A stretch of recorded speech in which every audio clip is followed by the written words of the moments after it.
Hola, ¿cómo estás? Y bienvenidos to a very special episode. If you're new to the channel, please like and subscribe. For all my dozens of YouTube fans, back at it again with another drink video. And if you're not 21, you know what to do. Piss off, because this ain't for you. This is for the adults in the room. Now, you might be saying, Paulo Castro, I did not realize you spoke such good Spanish. What's going on? Well, it's May, and later on this week is Cinco de Mayo, which is not Mexican Independence Day, but it is a decisive battle for Mexican independence from the Napoleonic forces. I myself worked at Chevy's in Clifton for 5 years. I've done a great deal of Cinco de Mayo parties, and the amazing thing is it's more gringos than anything celebrating it. But I was asked by a very special woman in my life, not my wife, the other special lady in my life, my mom. So this goes out to Jackie Chapman. Love you, Mom. And she asked me to do a special Cinco de Mayo cocktail, so I figured I'd oblige her, and it's never too early in the day for a drink, so here we go. So the first thing I did is this is going to be a play since it's Cinco de Mayo. You could go the margarita route. You could go in the Paloma route. So for Palomas you're using grapefruit. But today I'm kind of marrying the two, and I'm going to use something that I've never used before. So let's check this out. So the first thing that I did was I took some margarita salt, and then I know that looks a little funky on camera, but in here what we got is the zest of a lime, and the ingredient that I haven't used before, the blood orange. Use the zest, all the good oils in there, but I also have a little bit of smoked chipotle salt. Really, really good, and it's going to give a nice smokiness to it. And here we go. So I got a shaker full of ice, as always. What I'm going to do, I got my blood orange. I'm going to juice that. I got a new juicer.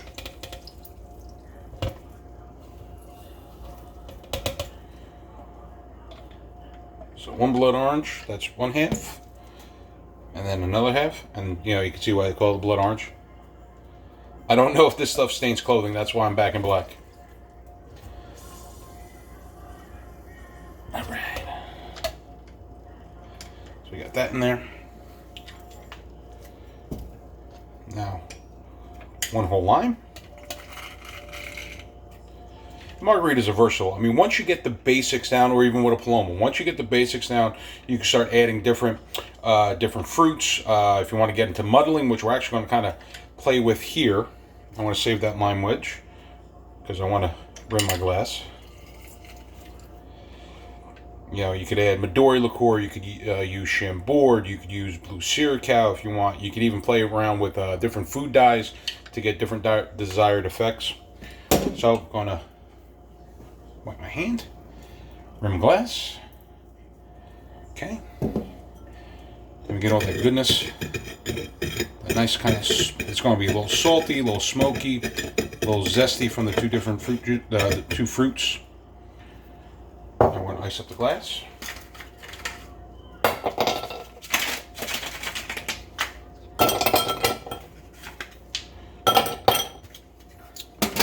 All right, now I'm going to use.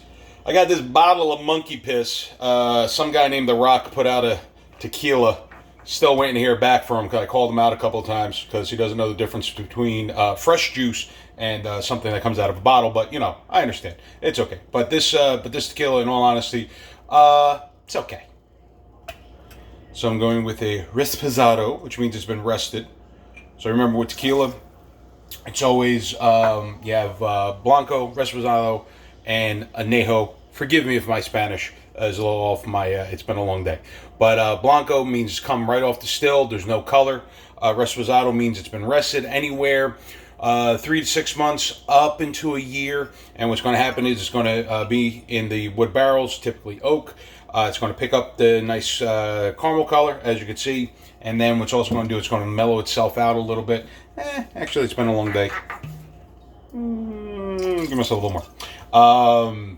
Añejo, rested for a minimum of a year, oak barrels. It's going to get that nice mature, you drink it straight, really no need to put any mixers in. If you do want to do that, that's on you.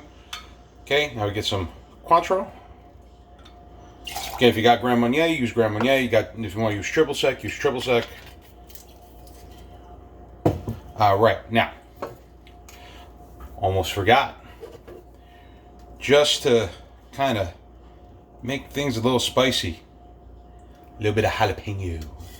Now, usually when you muddle, you get a muddler and you mush it up. But this, I'm just going to allow the ice to bounce off the fruit, and it's going to extract some of those oils. With jalapenos, the higher you get up to the stem, the more spicy it's going to be. Also, jalapenos, depending on the year that they're harvested. Yes, I hear you, baby. I'm almost done. Give me a second, damn cat. Oh, and I just realized I got Chavo or un gato over my shoulder. But here's the thing. The hotter it's going to be up the stem, because that's where the pith is. That's the connective tissue. That's that white stuff. The white stuff is what's going to really bring the heat. So two thin jalapeno slices. Oh, as always, good shake.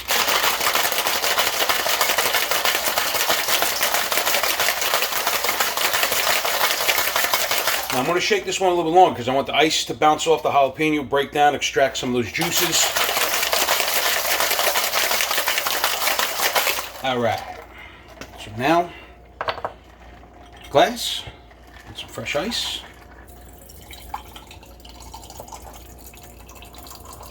That's pretty. I'll show you in a second.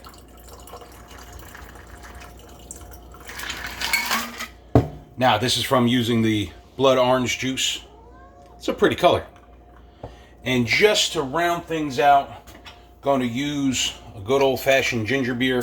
I'm using stuff from Fever Tree, excuse me. Wonderful product. And that ginger beer, you could dial it down with some ginger ale, make it a little sweeter. But the ginger beer, the ginger is going to give it a nice little bite. Play with the jalapeno. It's going to be wonderful. Let's give this a go. First off, give it a lick. Got that nice smoky, zesty, citrusy thing going on. A little bit of salt on the back end there. Let's take a sip.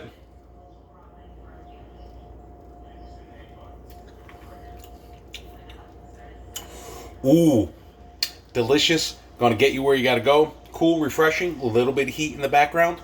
And that's all I got for you today, folks. I'll see you down the road. Have a good one. And as always, drink responsibly. Adios.